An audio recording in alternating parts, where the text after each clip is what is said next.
Assalamualaikum warahmatullahi wabarakatuh. Apa kabar nih teman-teman semuanya? Semoga senantiasa diberikan kesehatan ya. Dan tetap patuhi prokes karena kita masih belum terhindar dari virus COVID-19. Nah, pada kesempatan kali ini kita bakal belajar tentang manajemen modal kerja. Tentunya akan ditemani nih sama teman-teman dari kelompok 7. Berikut nama-nama teman-teman dari kelompok 7.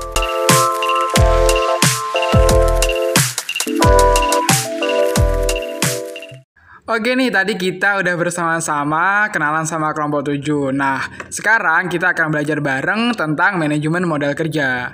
Yuk, langsung saja kita mulai di materi yang pertama, ada konsep dan pengertian modal kerja. Konsep manajemen modal kerja. Yang pertama adalah seluruh aktiva lancar atau modal kerja kotor dalam kurung gross working capital atau konsep kuantitatif. Yang kedua, aktiva lancar dikurangi utang lancar atau net working capital atau konsep kualitatif. Yang ketiga, keseluruhan dana yang diperlukan untuk menghasilkan laba tahun berjalan atau fungsional working capital atau konsep fungsional, termasuk dana yang berasal dari penyusutan. Oke, tadi kita udah belajar bareng nih sama Kak Eno tentang konsep dan juga pengertian dari modal kerja. Sekarang kita masuk ke perhitungannya. Di sini sudah disajikan neraca PT Tubi per 31 Desember 2021. Kita diminta untuk menghitung berapa modal PT Tubi pada tahun 2022 nanti. Di sini kita diminta untuk menghitung memakai 3 konsep, yaitu konsep kuantitatif, kualitatif, dan juga konsep fungsional. Sebelumnya, di sini di aktiva tetap ada gedung, kemudian ada akumulasi penyusutan gedung. Kita cari terlebih dahulu sisa dari nilai gedung setelah disusutkan 675 juta, dan juga untuk sisa dari kendaraan adalah 450 juta. Sehingga totalnya pada aktiva tetap adalah 1.125 juta. Pada konsep kuantitatif sendiri, total dari aktiva lancar ini diasumsikan sebagai modal kerja PT Tubi pada tahun yang akan datang. Sehingga pada konsep kuantitatif modal PT Tubi adalah 875 juta. Sedangkan berdasarkan konsep kualitatif ini dihitung dari total aktiva lancar dikurangi dengan total pasifa jangka pendek atau kewajiban yang harus segera dibayarkan oleh PT Tubi. Sehingga berdasarkan konsep kualitatif modal kerja PT Tubi pada tahun 2022 nanti adalah 590 juta. Nah, untuk mengerjakan konsep fungsional kita perlu memperhatikan yang pertama, margin piutang ditetapkan sebesar 20%, kemudian depresiasi gedung 75 juta dan juga depresiasi kendaraan sebesar 90 juta. Untuk mengetahui berapa margin piutang sebesar 20%, kita hitung dari piutang sebesar 350 juta, kita kalikan 20%. Diketahui margin piutangnya adalah 70 juta. Sedangkan untuk modalnya sendiri dihitung dari total aktiva lancar ditambah dengan depresiasi gedung ditambahkan dengan depresiasi kendaraan. Total modal adalah 1.040 juta. Setelah diketahui semuanya, kita hitung berapa modal kerja berdasarkan konsep fungsional. Nah, untuk konsep fungsional ini dihitung dengan cara modal dikurangi dengan margin dikurangi dengan nominal surat berharga sebesar 90 juta. Berdasarkan konsep fungsional diketahui modalnya adalah 880 juta. Kemudian kita hitung nih berapa aset dari PT Tubi yang tidak termasuk pada modal kerja. Diketahui di sini ada gedung 600 juta, kemudian kendaraan 360. Nominal ini diperoleh dari nilai sisa dari penyusutan gedung dan juga kendaraan dikurangi dengan depresiasi gedung yang telah diketahui di sini sebanyak 75 juta dan juga 90 juta. Diperolehlah untuk gedung tinggal 600 juta, kemudian kendaraan tinggal 360 juta. Kita total dengan cara sama dengan sum, kita buka kurung, kemudian kita blok, kita enter.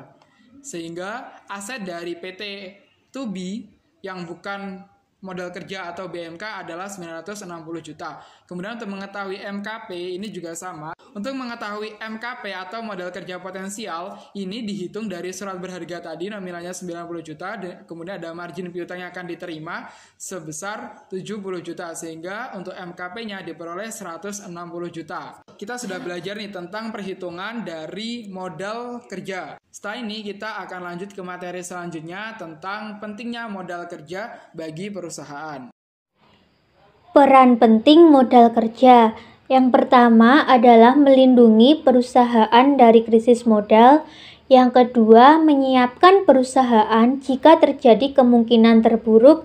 Dan yang terakhir adalah dapat membayar kewajiban tepat waktu dan perusahaan dapat bekerja lebih efisien. Yang selanjutnya yaitu jenis-jenis modal kerja. Jenis-jenis modal kerja menurut Rianto 2004 sebagai berikut. Yang pertama yaitu modal kerja permanen atau permanent working capital, yaitu modal kerja yang harus tetap ada pada perusahaan untuk dapat menjalankan fungsinya. Atau dengan kata lain, modal kerja yang secara terus-menerus untuk kelancaran usaha. Permanent working capital dibedakan dalam A. Modal kerja primer atau primary working capital, yaitu jumlah modal kerja minimum yang harus ada pada perusahaan untuk menjamin komunitas usahanya. B. Modal kerja normal atau normal working capital, yaitu jumlah modal kerja yang diperlukan untuk menyelenggarakan luas produksi yang normal. Yang kedua yaitu modal kerja variabel, variable working capital, yaitu modal kerja yang jumlahnya berubah-ubah sesuai dengan perubahan keadaan. Modal kerja ini dibedakan dalam 1. Modal kerja musiman atau season working capital, yaitu modal kerja yang jumlahnya berubah-ubah karena fluktuasi musiman. Contohnya, modal untuk membuat baju saat musim lebaran akan naik karena bahan baku juga naik. Kenaikan ini hanya terjadi pada musim tertentu. Yang kedua yaitu modal kerja siklis atau cyclical working capital, yaitu modal kerja yang jumlahnya berubah-ubah karena fluktuasi konjungtur. Contoh, suatu perusahaan tahu membutuhkan modal yang lebih besar ketika harga kedelai melambung tinggi sesuai dengan harga pasar. Yang ketiga yaitu modal kerja darurat atau emergency working capital, yaitu modal kerja yang jumlahnya berubah-ubah karena ada keadaan darurat yang tidak diketahui sebelumnya. Contohnya pemogokan buruh, perubahan keadaan ekonomi yang mendesak, dan lain-lain. Tujuan manajemen modal kerja yang pertama yaitu mengoptimalkan pengeluaran dalam suatu peningkatan penjualan dan keuntungan. Yang kedua, pemenuhan laba bagi suatu perusahaan dan sebagai perlindungan saat terjadi krisis modal kerja. Yang ketiga, yaitu jika rasio keuangan menunjukkan tren yang positif, maka perusahaan tersebut dapat memperoleh investasi dana dari kreditor. Yang keempat, yaitu karena adanya menghargai modal kerja, maka perusahaan akan membayar segala kebutuhan dengan waktu yang telah ditentukan. Untuk menghitung perputaran kas, yaitu menggunakan rumus perputaran modal kerja sama dengan penjualan bersih dibagi modal kerja rata-rata, atau perputaran modal kerja sama dengan penjualan bersih dibagi modal kerja. Jadi di sini kita harus mengetahui modal kerjanya terlebih dahulu dan penjualan bersih. Penentuan modal. Yang pertama ada periode perputaran atau terikatnya modal kerja, yaitu jumlah dari periode yang meliputi waktu pemberian kredit beli, lamanya penyimpanan bahan mentah di gudang, lamanya proses produksi, lamanya barang disimpan di gudang, dan jangka waktu penerimaan piutang. Yang kedua ada pengeluaran kas rata-rata setiap harinya, yaitu jumlah pengeluaran kas rata-rata setiap hari untuk keperluan bahan mentah, bahan pembantu, pembayaran upah buruh, dan lain-lain. Di sini modal kerja makin besar apabila yang pertama jumlah pengeluaran kas setiap hari tetap tetapi periode perputaran lama. Yang kedua, periode perputaran tetap tetapi jumlah pengeluaran kas yang besar. Untuk mengetahui kebutuhan modal kerja, kita bisa menggunakan rumus kebutuhan modal kerja sama dengan periode perputaran modal kerja dikali rata-rata pengeluaran kas per periode. Di sini ada beberapa rumus perhitungan. Yang pertama, biaya bahan baku sama dengan biaya bahan mentah per hari dikali unit produksi per hari dikali perputaran waktu. Yang kedua ada biaya pembantu sama dengan biaya bahan pembantu per hari dikali unit produksi per hari dikali perputaran waktu. Yang ketiga ada biaya TKL sama dengan BTKL per hari dikali unit produksi per hari dikali perputaran waktu. Yang keempat ada biaya administrasi sama dengan biaya administrasi per bulan dikali perputaran waktu dibagi hari kerja per bulan. Yang kelima ada biaya gaji sama dengan biaya gaji per bulan dikali perputaran waktu dibagi hari kerja per bulan. Oke, sekarang kita akan menghitung kebutuhan modal kerja PT Tubi. Di sini udah ada soal, dan untuk mempermudah perhitungannya kita bisa membuat tabel seperti di bawah ini. Teman-teman bisa baca sendiri ya, soalnya saya akan langsung saja ke perhitungannya.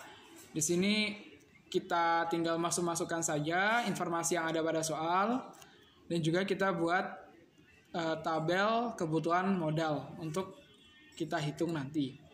Untuk biaya bahan baku, biaya pembantu dan juga TKL ini rumusnya sama, yaitu biaya kita kalikan dengan unit produksi, kita kalikan dengan total hari. Kita enter saja. Nah, karena biaya pembantu dan juga TKL ini rumusnya sama, tinggal kita tarik ke bawah. Biaya administrasi dan juga gaji ini rumusnya sudah beda, yaitu biaya kita kalikan dengan total hari, kemudian kita bagi dengan jumlah hari kerja selama 1 bulan. Kemudian kita tarik, masih sama. Untuk mengetahui total biaya, kita menggunakan rumus yaitu sum untuk mentotal semuanya. Kemudian kita blok, kita enter. Di sini kas minimum sudah ditetapkan ya 700.000. Jadi kita tinggal menghitung modal kerjanya saja. Untuk modal kerja jadi total biaya ditambah dengan kas minimum, yaitu 9.380.000. Masuk di yang kedua ya. Di sini berdasarkan soal di atas ya, di soal di sini diketahui periode perputarannya totalnya adalah 14 hari. Kemudian untuk pengeluaran setiap harinya dengan rincian sebagai berikut. Kita total terlebih dahulu. Untuk menotalnya pun sama, rumusnya menggunakan sum. Kemudian kita tarik ke bawah, kita enter. Nah, setelah itu kita kalikan total pengeluaran setiap harinya, kita kalikan dengan periode perputaran. Hasilnya adalah Rp34.440.000. Nah, buat teman-teman ya yang mau input dalam rupiah itu tidak perlu dikasih tanda titik, karena kalau dikasih tanda titik dia nggak mau. Contoh, nah dia akan langsung otomatis ada rupiah di depannya. Nggak terasa ya, tadi kita udah belajar dari awal masih tentang konsep, dan tadi terakhir kita sudah menyimak bersama tentang perhitungan kebutuhan modal kerja. Nah, semoga teman-teman makin paham nih tentang manajemen modal kerja. Dan semoga tidak hanya materi, bisa kita terapkan ketika kita nanti akan memulai suatu usaha. Karena sudah selesai, kami dari kelompok 7 mohon pamit undur diri. Wassalamualaikum warahmatullahi wabarakatuh.